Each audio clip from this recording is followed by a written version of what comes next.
So our first presenter today is Dr. Jim Denison.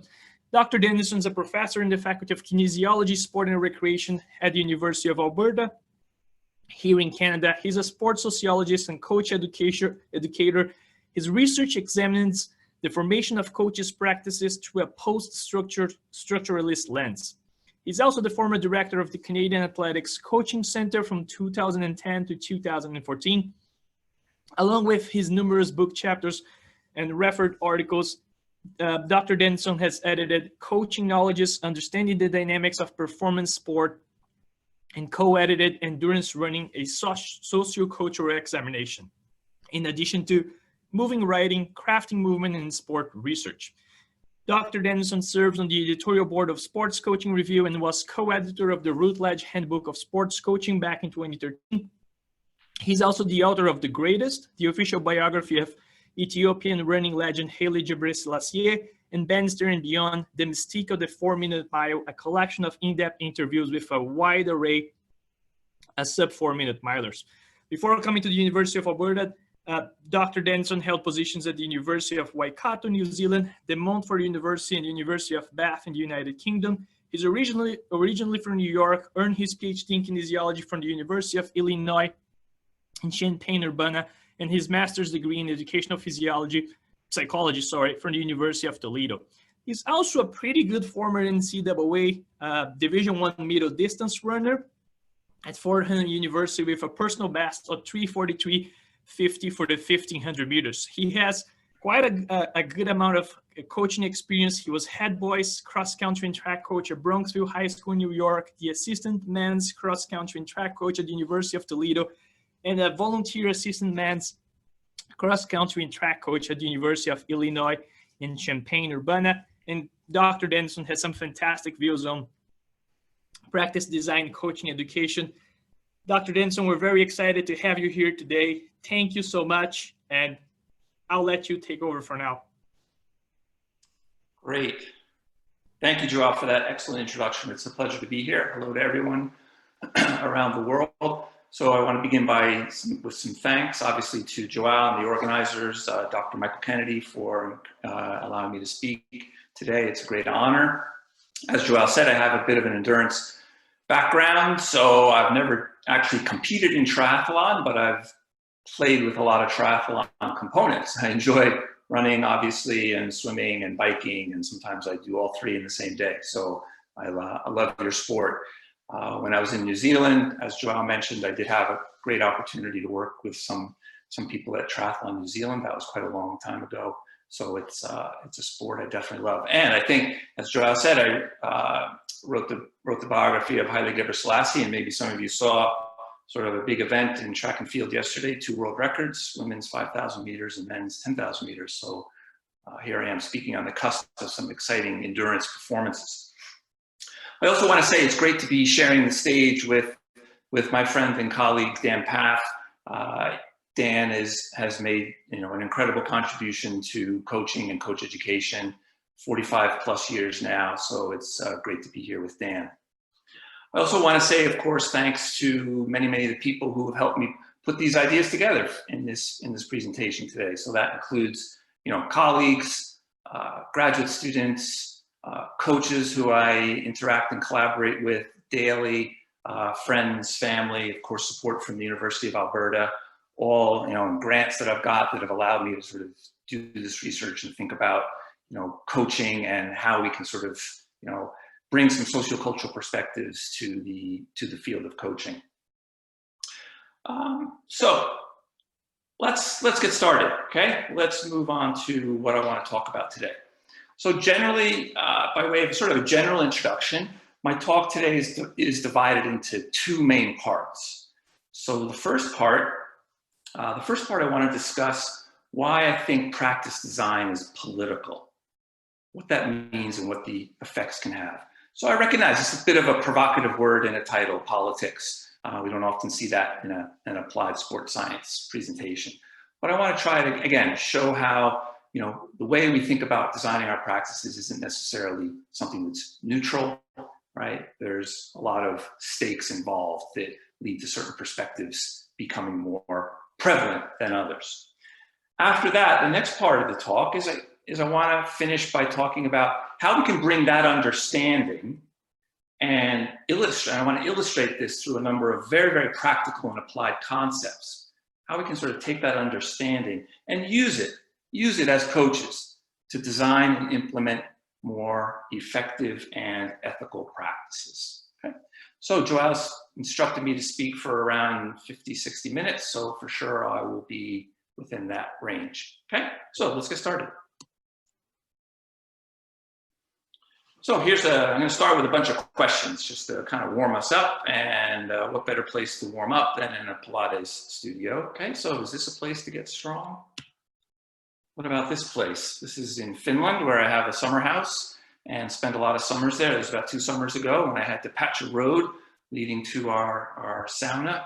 And you can see that took a lot of work, and with a shovel and wheelbarrow, no mechanical assistance. What about here as a place to get strong? Okay, this might look a little more familiar to a lot of us. Could you become fit and fast training here? Okay. Or here? Is this coaching? Okay. Or is this more what we think about coaching? So as you can see with these questions, there's really no yes or no, right? It's all a lot of it depends. And so that's what kind of interests me a little bit when I'm thinking about coaching and how we decide what to do as a coach, this kind of it depends. But I think what's important to point out is, like I sort of said in my brief introduction, the way in which we start to answer these questions isn't something that is kind of neutral, innocent, or bias-free. So let's look at this. Some more questions for you. What are the conditions that produce the belief that planning needs to look like this? So some of you might recognize this kind of YTP, yearly training plan that we see quite often used. So that first question, the perspectives that matter, okay, and why? So there are certain perspectives that have led this to look the way it does. And why is that? It's not something that's just random or coincidence. Okay, it has a lot of factors related to knowledges that count, the knowledges that sort of gain prevalence and dominance, and perspectives that are marginalized. So that's the second question there. The perspectives that don't, and why. Okay, so again, think back to those pictures I had in the beginning, where there we see a Pilates studio or patching a road. We don't often think of that as a perspective or a way in which we might build strength.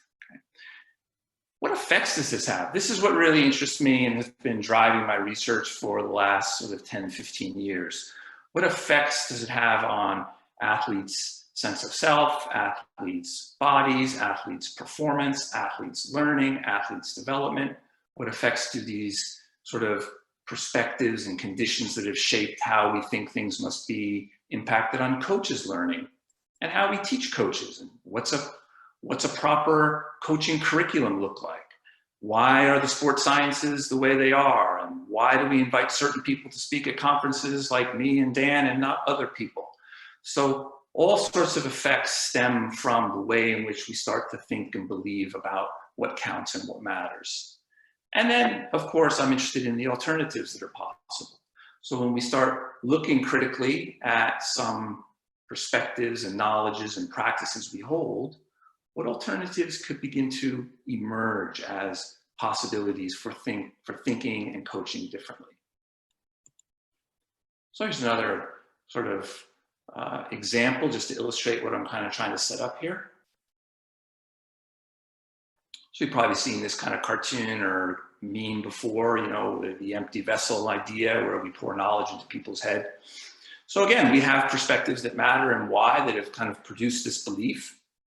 This is not to say we're not challenging it now, but it's something we all know. It's something that has a lot of power and authority to it. So again, the perspectives that don't, what effects might this have, and what alternatives are possible. So for my research, it's exploring the kind of the politics that have produced these dominant understandings, thinking about the effects they have, considering alternatives. Not to throw things away, but rather to readdress some of the imbalances that we might have between how we approach the designing and implementing of practice. And quite often, making these challenges is difficult because there's often groups that resist that. There's groups that hold some power and authority and credibility and have a stake in the game.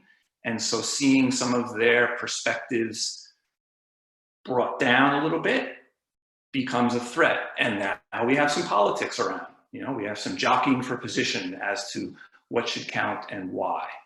So again, that's why I believe that politics is not a foreign word when we want to try to understand practice design, because it's influencing all the time what becomes possible for us to do. So we can group all of this, what I'm sort of talking about, these ideas about how we sort of tend to traditionally think about coaching, the politics that have sort of been predominant and prevalent in shaping practice design, derives a lot from sort of the maxims of modernism. So the sort of modernist movement that produced a lot of understandings around how we might think about learning, how we might think about planning, how we might think about the body, how we might organize thought, how we sort of believe what's true, rational, correct, right, legitimate. Okay. A lot of these sort of maxims result from this broad modernist movement. And I'm just providing a reference there for you. This is Joao mentioned in the introduction that I co-edited a book, the Rutledge Handbook of Coaching. Nice book to read. It's a bunch of chapters in there, maybe 50 or 60. This is one of them. But a lot of researchers have sort of looked at the impact that modernism has had on sport and what that's doing and how perhaps it could be potentially problematic. So I'm going to keep going with some images. And as I look at these images, and I'll flip through them pretty quickly, try to make some analogies. So do they make sense? Can they be problematic? Do they accurately represent the doing of sport, either as a coach or an athlete? And are new analogies or ways of thinking, speaking, and doing sport and coaching needed? Okay? So again, this derives a lot from modernist understandings of the self and the body and society that has obviously spilled into sport and had a strong influence there. Okay, so again, we see a lot of similarities drawn quite often between sort of militaristic ideas and sport. Coaches quite often use a lot of sort of militaristic analogies. Okay, this idea of control, very strong sort of modernist notion that what looks like good coaching is when things are efficient, organized, and in control. So we get these nice lines, nice sort of order, nothing too chaotic. Reductionism is a very powerful modernist idea, right? The belief that we can reduce complex wholes into simplistic parts. So we have that emerging from science, it spills over into sport, okay? That's not a surprise. Similarly, we think about spaces and how we need to organize and control spaces so that they're orderly and productive. Again, modernism, industrial revolution, many of these features of society led and carried on into sport in terms of how we organize our athletes, our teams, our practices. Okay, and we sort of see this strong notions of control and order. Of course, a very predominant modernist theme is the ideas of mechanization, right?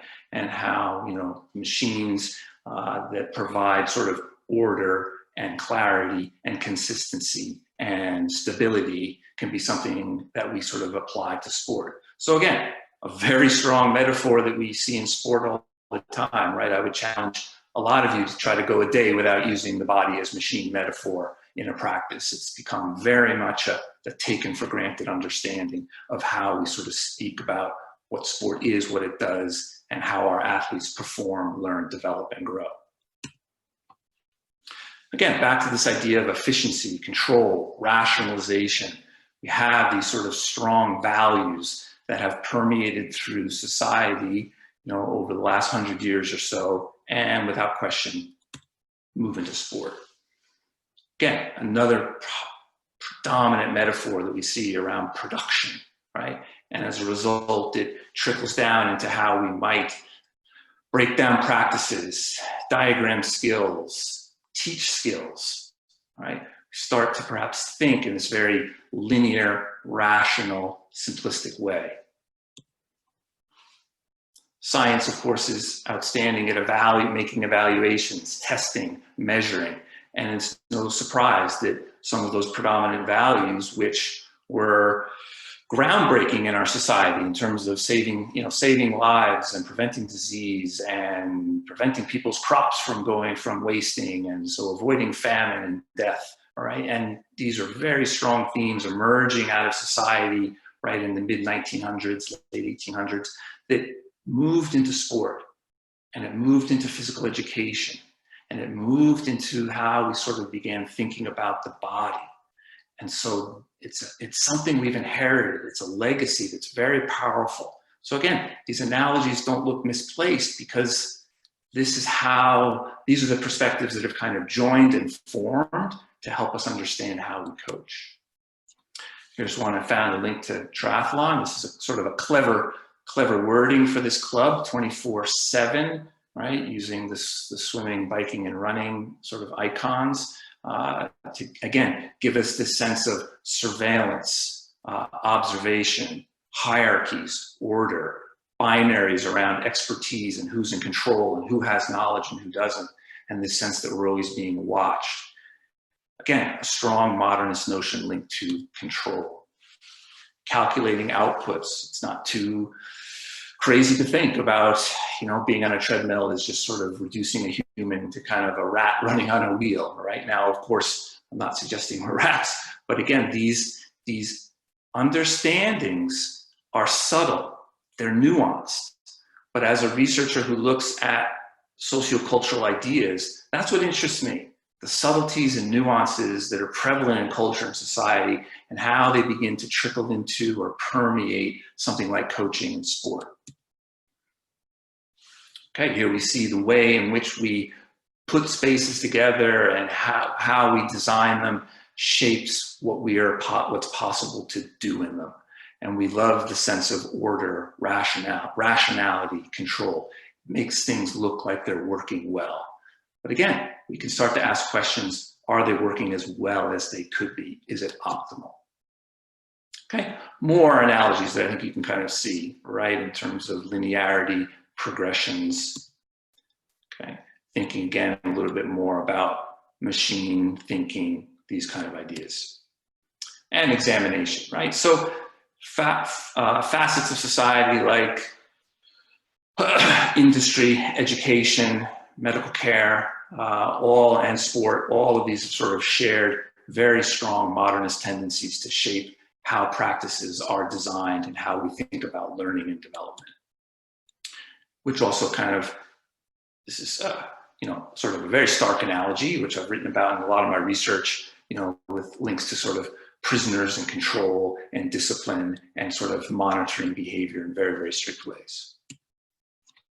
Okay, so that's a lot to digest in terms of perhaps understanding a little bit about a history of perhaps how we've gotten to where we are with many of these modernist ideas shaping our thinking and beliefs about coaching.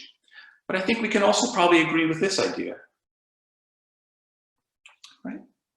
Coaching is complex, it's nuanced, it's inextricably linked to the vagaries and vicissitudes of life, okay? I think we start to see that. So there's perhaps a bit of a tension there. We've inherited a lot of these modernist ideas around control, reductionism, linearity, determinism, rationality, but yet we operate in a context that is messy, that's uncertain. So do coaches' practices, that is what they say and do, does it typically reflect this idea? If no, well, one reason why it may not is, again, this link to modernism, because it's a legacy we've inherited. It's powerful, it's political. It's not something that's easy to upend, all right? There's risks and high stakes involved. So again, it's not to say that coaches are out to be dominating and controlling and sort of evil in their intentions.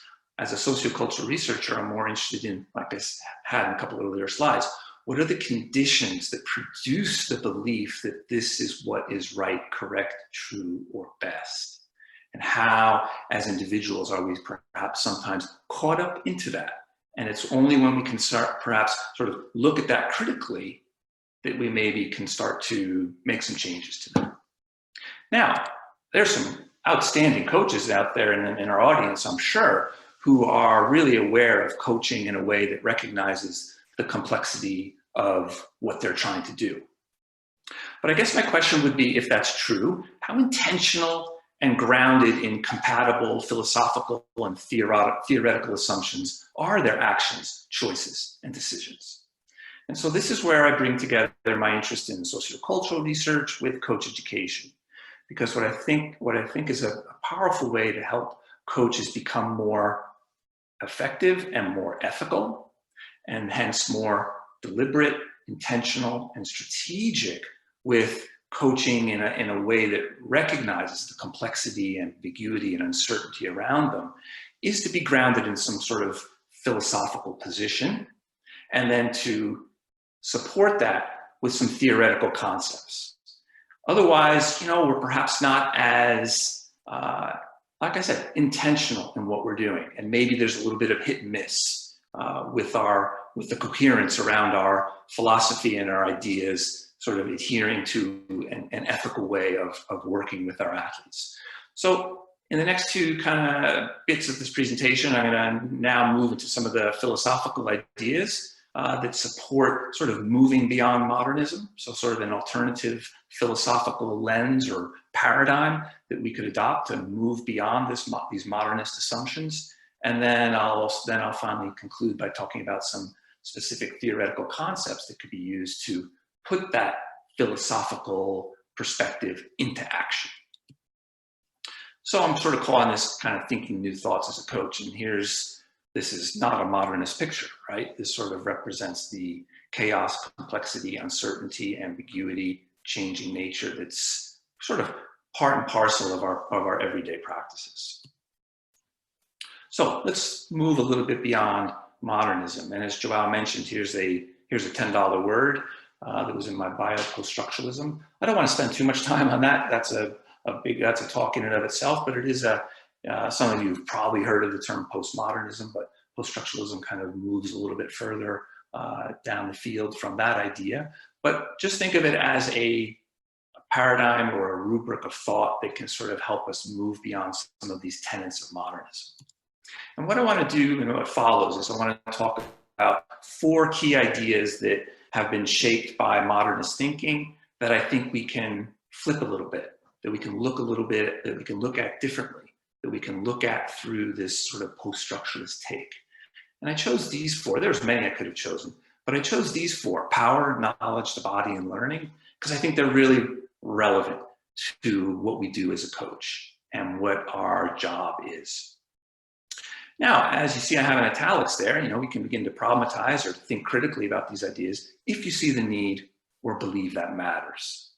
And I think that's important because strict modernist ways of thinking have produced world records and gold medals.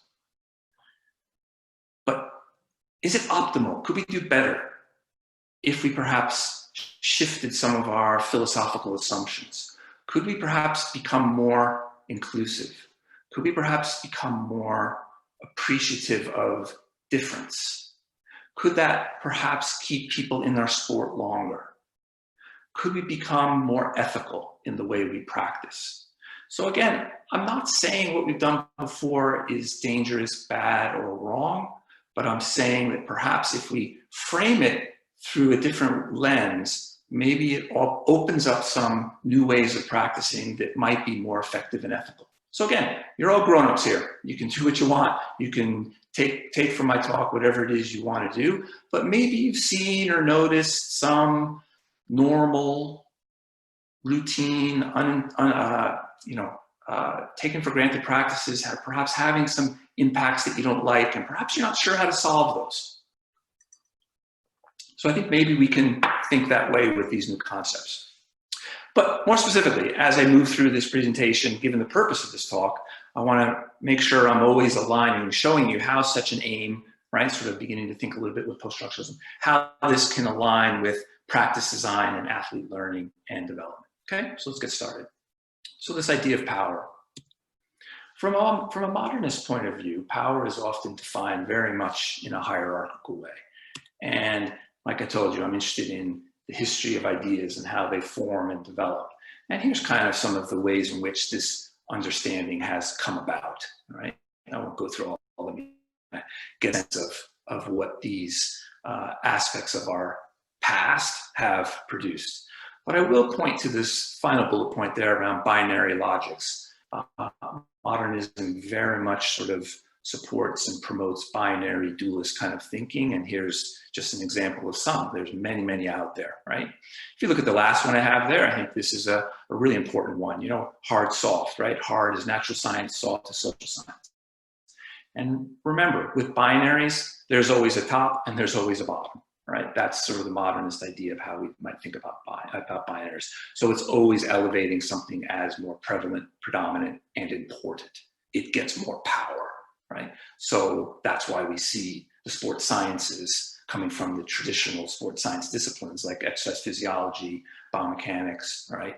Tend to have more prevalence and power than a soft science like sociocultural studies. So again, that's what I want to, again, thank the presenters for allowing me to speak today, because they're challenging that sort of binary logic and that sort of predominance of sort of hard, privileged over soft. So what if we're to shift out of this power as hierarchical idea? Well, then we might start reframing power as more relational. And here's some nice words that describe that. It's diffuse, it's omnipresent, it's productive, it's synergistic, it's fluid, and it's absolutely political, right? Quite often modernist notions think that, you know, how we operate is based on best practices that are evidenced through objective means. Well, that's not necessarily always the case. There's always politics involved in what research gets funded, what results count, where it gets published, who sees it, who has authority to speak about it, okay? With the idea of power as relational, we sort of can move into a much more equitable, ethical understanding of how power moves, how it flows, its complexities. So these are some kind of lofty philosophical ideas, but what I think is really important is coming back to practice. So if we were to begin thinking about power as relational, what might that mean for the way you coach? What might you add, keep, or change to your practices, and why? So you might keep certain things, but maybe you would have a better rationale for them, or maybe you would change the way you introduce it or support it, or teach your athletes this idea. Maybe you might find yourself really changing something in terms of how you speak to your athletes, or in terms of how you think about your authority and your athlete's authority. From a post-structuralist point of view, it's really important to keep in mind that everybody has power. Power is active and present in all situations, at all times, in all contexts. It's not always equal. It's unbalanced often, but everybody has power. Your athletes have power. Even the person who's there day one can exercise some type of power. So how are you perhaps maybe thinking about power more that way? Not something you hold or possess, but something that is diffuse throughout your team, throughout your group, and how you can harness that to perhaps become a more productive, ethical, and effective coach. Okay, let's keep going with another idea here, the idea of knowledge. Sort of mentioned this before, but from a modernist point of view, we have this strong idea of knowledge as objective. Okay? And here are some of the factors that have contributed to that. Okay, and I think we have a strong, you know, understanding of the sort of positivism, and what counts as real or true is what we can observe. Otherwise, it's just, you know, subjective. It's perhaps just opinion, right? So this has shaped a great deal what knowledges count, what knowledges matter, and what we might take as evidence and right. Okay, let's flip that one a little bit. So I take this word, this idea of knowledge as networked, from a really famous researcher, Latour, who did a lot of work in terms of understanding the way in which facts are assembled as part of complex relational networks. And so what he was trying to argue is that much of what we know about the world it's co-created, it's multiple, it's perspectival, it's fragmented, it's contextual, and it's cultural. So what this means is this should really give us permission to feel confident in being critical of knowledge that we hear or that we read or that we acquire. That we should recognize that if it's not necessarily something objective, but as a result of a lot of perspectives and a whole host of networks that have come together and assembled it so that it has meaning and carries with it some power and authority, perhaps it's easier to challenge it than if we think it's something objective, right, that we can't question whatsoever. So this is an important assumption because it allows us to really think critically about the knowledge that's presented to us in order to think about what it means to be a good coach. And again, here's my same question. So these questions that I have here, these are some of these ideas I developed with my graduate students, and we spent 13 weeks kind of exploring some of these alternatives, and it's amazing what can happen. When we start shifting some of these assumptions, it opens up new possibilities for saying and doing as a coach. Okay. What about the body? Okay, the body is an important part of doing sport, right? And from a modernist point of view, we have this strong understanding, which I've mentioned to you before, right? This very mechanistic idea. And again, this idea is a result of a number of conditions that are century plus old, right? And again, you can see a word that we might not like to deal with in an applied sports science presentation, the idea of capitalism, but this notion of, like I've mentioned before, the Industrial Revolution and productivity and efficiency and parts and labor and things moving in an orderly way so that what we produce is consistent. It's the same again and again and again. Now that's great when you're buying a car or a washing machine, but as coaches, we're not producing widgets, right? We're not producing bodies that should all be the same, because what's presented to us is a host of differences, a host of different abilities, backgrounds, skills, aptitudes, and intentions. So this mechanistic metaphor perhaps leads us down a problematic path. I like this idea of the body as a force. It's a force that's always doing things. It's reacting, it's working with you as a coach, it's working with your teammates, right? It's social and it's physical. It's complex, it's experiential, it's hugely holistic. It's discursive, it's shaped by what's happening in culture as well. So something like femininity, masculinity, okay? These are powerful ideas in culture that then have an impact on how athletes might think, believe, what they do, what they think is possible, the energy they bring to your workouts. And as they're interacting and going through one of your sessions, that's doing things to the athletes around them. That's doing something to you. It's a force that's moving around. If you remember, as kids, you used to scatter a lot of magnets on a table, and it was really fun to kind of move them around and see the other magnets move, even though you couldn't see what was moving them. This idea of the body does that too. The way you arrive at practice, your body language, your emotions, your previous attributes, your skills, your accomplishments, all right, your reactions. This is what excites me about coaching, is thinking about a complex, very holistic way. And again, if we start to think about this idea, what might it mean to our practices? What might we add to what we already do?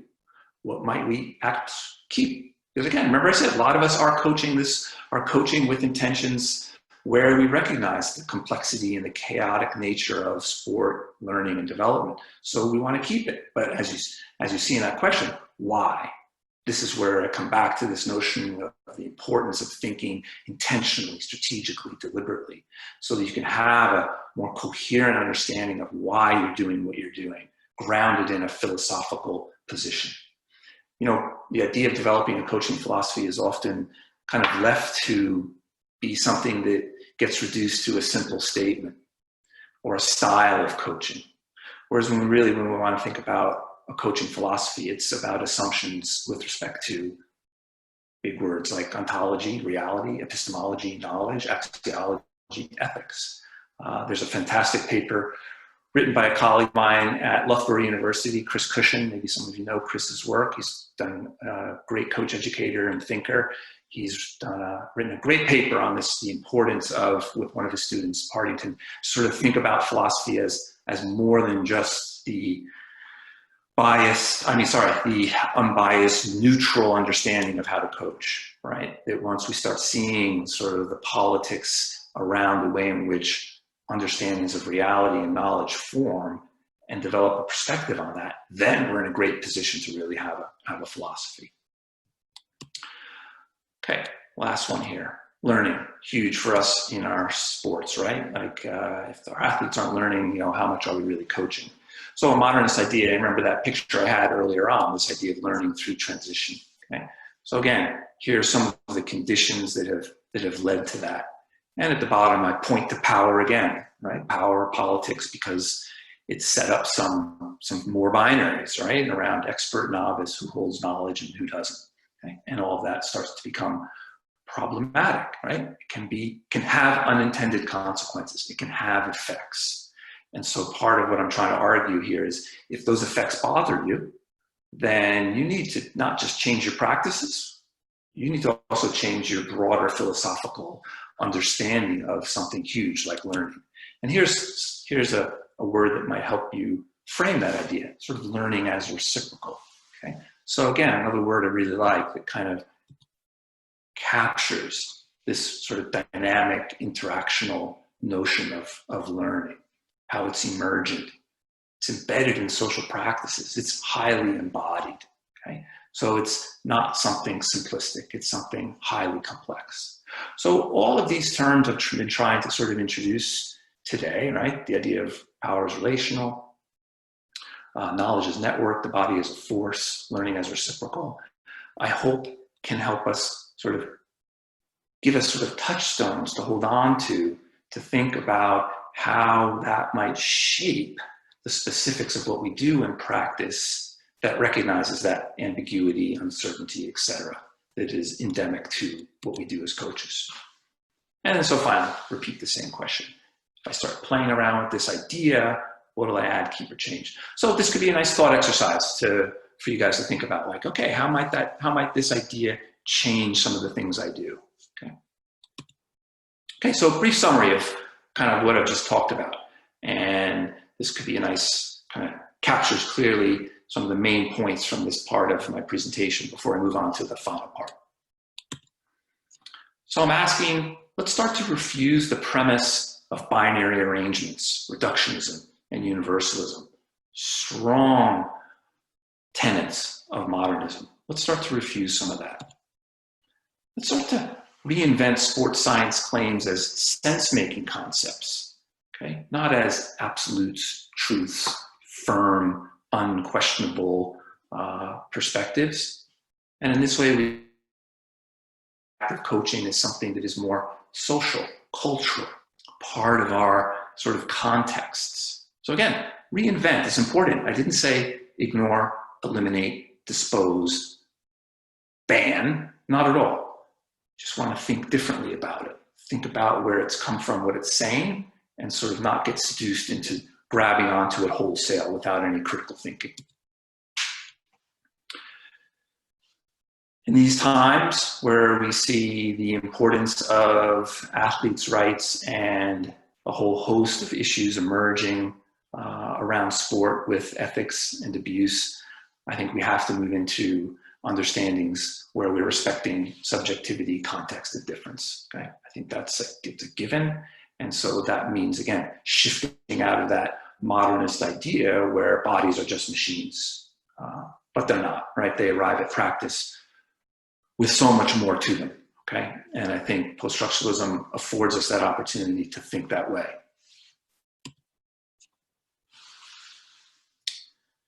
Your daily training environment isn't an innocent formation of a bunch of people who happen to be there, right? There's conditions of micropolitics going on in terms of funding, in terms of pecking orders, in terms of whose view counts and who doesn't, and administrators and nationals NSOs and whatever else it might be, competition factors, government policies, all these factors, right, start to shape what our existence and thought can be. It's not just, just do this, be that, right? Despite what Nike might say, just do it. It's not as simple as that, right? There are politics that make it possible for certain conditions to exist, and there are politics that make it possible for other conditions not to exist, no matter how strong-willed an individual might be. So when we start thinking about our everyday training environments as, sort of micro-political elements, that makes it easier for us to accept that our job is also political as a coach, in terms of negotiating with a whole host of others that are instrumental in producing what we need to be successful. And this is a strong area of research in the sociocultural coaching studies, this idea of micropolitics. And then perhaps we can start to reassemble some of our coaching practices to initiate a more ethical and effective performance culture. So again, back to those questions I had, the add, keep, change. It's not necessarily get rid of, but how could we modify? How could we reassemble some of these things that we do that are perhaps having some really good effects, but perhaps some unintended consequences that we're not necessarily aware of? When we become more aware of that, then how do we reassemble that? And then this last point to summarize. I think as coaches, we're always engaging in research. You're always engaging in research, right? You're thinking research what thinking new thoughts as a coach does. So perhaps if you start shifting some of your language around learning to emphasize a more reciprocal idea, perhaps some new practices and effects emerge. You might start to notice some changes happening in your athletes' progressions or their motivations. So to me, that's interesting to note. And then perhaps that starts to shape and gives you some confidence to make some more permanent or long-lasting changes. So I guess that's what I'm asking, sort of play with those ideas around, shifting some of your assumptions and see what it does. What might happen? You might be surprised what you notice, and then you can make decisions about what to add, keep, or change to that. Okay, so getting to my final stage of my talk here. So to return to a point made earlier, we recognize this, okay? Do coaches' practices, what they say and do, does it typically reflect this? And as we've been trying to make clear, if no, let's sometimes go back to the history of how we sort of got to this place where we are and how that might help explain it. And if yes, how can we become a little bit more intentional in that way? So I just spent a lot of time talking about some compatible philosophical assumptions that might allow us to be more intentional, strategic, and deliberate in recognizing the complexity and uncertainty and ambiguity of coaching and designing practices that reflect that. Now I want to talk about some specific theoretical ideas. So moving beyond modernism. I've been collaborating the last 5 years with a number of sports scientists working in motor learning, but more specifically working in ecological dynamics. Most recently, I've written a paper with Keith Davids and Martin Rothwell. So they're two guys working out of Sheffield Hallam University.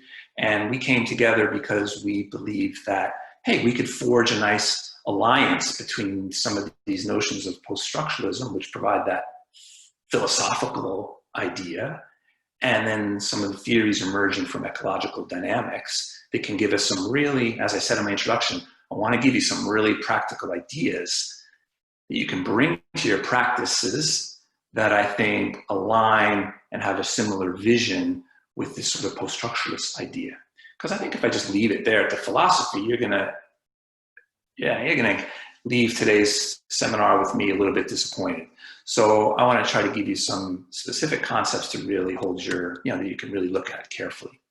So here's a brief summary of kind of how we might think about ecological dynamics. How athletes become coordinated and skilled is anything but linear, predictable. Okay, this is again coming from more, this is not coming from sociocultural people. Rather, how athletes become capable movers within a particular competitive performance context, might be better defined as a dynamical process involving the search for and stabilization of specific functional movement patterns across the perceptual motor workspace. From this perspective, how athletes learn the necessary skills to succeed in challenging, complex, and diverse sport performance settings becomes a search process for coaches to facilitate and guide, as opposed to prescribe and control. So some key words here that allowed me to really join together with my colleagues at Sheffield Hallam, right, Keith Davids and Martin Rothwell, was they also had this understanding that, yeah, we got to move beyond this linearity, this idea of prediction. We have to start thinking more about context. We also have to start thinking more about not being prescriptive and controlling, but coaching in ways that facilitates and opens up possibilities for search, discovery, exploration, creativity. So to me, sounds a lot like being relational and how you use your power. Understanding the networks that contribute to your knowledge. Thinking about the body as a force that does things that you can't necessarily just always control and restrict and predict. And seeing this learning is very, very reciprocal. Okay? So out of ecological dynamics has emerged, and some of you have probably come across some of this work, right? Constraints-led approach to coaching. So I'm just going to touch on a few key concepts that have come out of this line of work that, again, I think supports what I'm promoting in this talk, kind of a shared post-structuralist ecological dynamics approach to practice design, right? Because again, I believe that it's so important to have a philosophical and a theoretical alignment and grounding in our coaching if we really want to be effective, ethical, consistent, deliberate, intentional. So what's the constraints-led approach? So they ask questions like this: how does sense and order emerge in complex physical, chemical, biological, and cultural learning systems as they change over time? How does sense and order evolve, adapt, develop, mature, alter, modify, adjust, and reorganize? So to me, it's really nice words that are sort of moving beyond modernism. From a constraints-led approach, you're thinking all the time about energy patterns, environments, information, all sorts of information.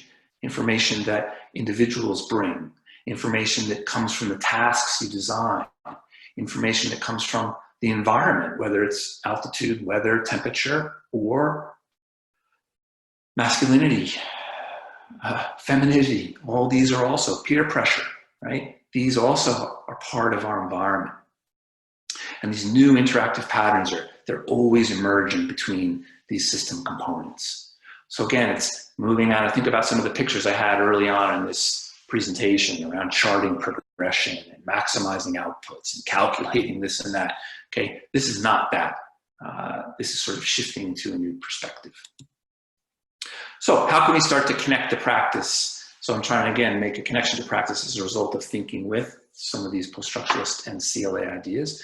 And here's a great word. Some of you might have heard of this idea of self-organization. Some of Bernstein's work. Now, he wasn't a post-structuralist when he kind of came up with these ideas, but thought and knowledge changes, right? This is 2020 in universities where I work, and, we're trying to move beyond some of the embedded silos that have prevented a lot of exciting cross-fertilization, interaction, and integration between ideas. So this idea of self-organization challenges the need for executive micromanagement for a system to adjust, adapt, and flourish. Well, that sounds to me like a critique of kind of this hierarchical notion of power, where as a coach, we're always in control. Raises the idea of extending an invitation to your athletes to collaborate. So this is language that's coming from the ecological dynamics folks, right? Extending an invitation. To me, I love how that sort of offers up an entirely different analogy or metaphor for how we say and do as a coach. And again, you might think, I'm splitting hairs here, But you're never splitting hairs when you're talking about language, because language sets up understandings and expectations for thought and action. And sometimes the simplest changes to language open up amazing new possibilities for action. So this idea is the idea of extending an invitation, right? Very, very different than the idea of prescribing a workout, okay? Similar with collaboration, okay? A nice word that immediately opens up the possibility for reciprocal learning. With self-organization, it points to the idea of constraints as boundaries or sources of information that shape the form or structure of athletes' search patterns, strategies, or opportunities to reach a state of organization that can help them achieve their intention and yours. Okay? So moving forward, on your own after this talk, do some research and reading around this idea of self-organization. You'll find some really nice practical ideas that you can bring to practice on Monday morning, right? Okay, 3 more of these I'm going to talk about, and then I'll wrap up. So here's another nice concept coming out of this ecological dynamics work that, again, I think connects nicely with post-structuralism. Context and experience, right? Essential to understanding human performance and learning, right? If we're in a factory, context is not so important, right? A factory is a factory, and the assembly line works the way it does. But this modernist notion, which is often trickled down again into sport through our belief that good coaching must look orderly and controlled and efficient at all times, perhaps doesn't fit. So here we're now recognizing more the importance of context. As a coach, are you considering a range of information sources within your daily training environment to invite actions from your athletes, including how and why new information emerges? So again, perceptions and action. Movement shapes perception, perception then shapes movement. So again, there's this flow, this network between ideas, thoughts, and practices. And as a coach, when I work with my graduate students who are here at the University of Alberta getting a Master's of Coaching degree, I always ask them, how expansive, integrated, and interactional is your understanding of the various constraints that impact performance? Factors coming from genetics, factors coming from the design and structure of a space, factors coming from the cultural norms that your sport takes place in. Okay? Martin Rothwell, who I mentioned, is one of my collaborators, has done some great research on rugby league in Britain and how notions of toughness and masculinity don't just have an impact on how people feel about themselves, but it shapes what the practices might look like, right? And when we move away from that, it starts to open up new possibilities for vulnerability, growth, and development. Third concept, affordances. Some of you might have heard this term, right? This is a very popular kind of idea coming out of ecological dynamics that we're seeing used a lot more today. And the basic idea behind it is, as coaches, what we're doing is we're setting up practices to offer, invite, or create opportunities for action. So what we perceive about the environment are their affordances. What does it afford us to do? Not just their qualities. So a chair, if we're tired, affords us the opportunity to sit down. A chair, if we're holding a heavy bag, affords us the opportunity to rest that bag on the chair. A chair, if our light bulb goes out, affords us the opportunity to step on it and change the light. So an athlete's frame of reference for perceiving and moving will reveal the affordance in each situation. This helps to explain the intra and inter-individual levels of decision-making and movement variability among athletes. Because what they might see, take a sport like triathlon, you're in a pack, you're in a group, someone makes a breakaway, or there's a gap, or there's a pace change, and this affords an opportunity to respond. But one has to weigh up a whole host of factors regarding their own state at that point, where they are in the course, what the weather's doing, who the other people are, how well they think they can hold that break, like how are we making sense of an opportunity for action? It's very intra and inter-individual. So as a coach, you're not just laying out a practice that's going to be experienced by everybody in exactly the same way. The practice you lay out will afford certain things from some people and other things from other people. One practice might create terror in an athlete, or excitement. Whether it's 10 reps, 12 reps, or 15 reps, can afford different opportunities for how people start to move through it, how they pace, engage their energy and effort, how you start to design tactics, right? How you start to respond to the changing environmental conditions. This is why it's always good to practice, as we know, under all weather conditions, because then that, if the road is slicking on your bicycle, that sort of opens up new opportunities for thinking and action. So again, we want to be creating as many opportunities for athletes to explore various affordances so they start to learn how they can respond to the demands and chaos of competition. Okay, the final concept I'm going to talk about, this idea of repetition without repetition. So as a post-structuralist, I love this idea because repetition with repetition, to me, is very symbolic of sort of a modernist notion of efficiency, rationality, reductionism, linearity, and control. But this idea of repetition without repetition starts to make it more acceptable to play with variability and instability. Like I said, if you own a factory and you produce cars, you don't want any variability or stability. You want every car to roll off the assembly line exactly the same, so you don't get any complaints from your customers, and so you continue to make your profits. This capitalist idea has often infiltrated aspects of sport such that you become a little bit shy or nervous around variability and instability. But this can be a great way to promote and stimulate learning.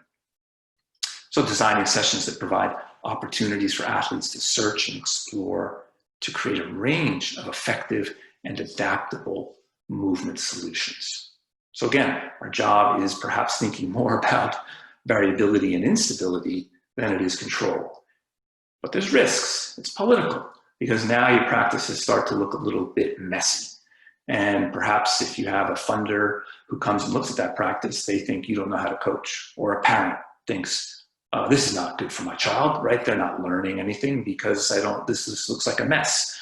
But this is why you need to have some philosophical and theoretical ideas that sort of ground your logic for this, which then allows you to sort of justify and explain why you do what you do.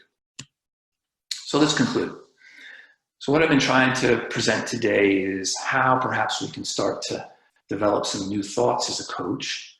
If we think about philosophy, moving beyond modernism, maybe this post-structuralism is an idea, how we can perhaps link it with some ecological dynamics concepts, and then how that relates to practice, because that's what you guys do, right? That's your bread and butter.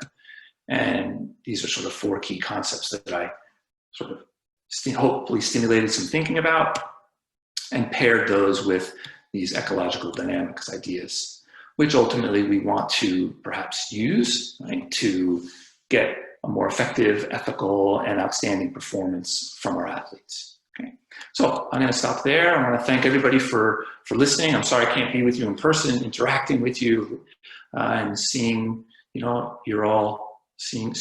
live, but we're doing the best we can. So Joelle, that's it for me. I'm open to, I guess we'll take a little break and then come back for any questions.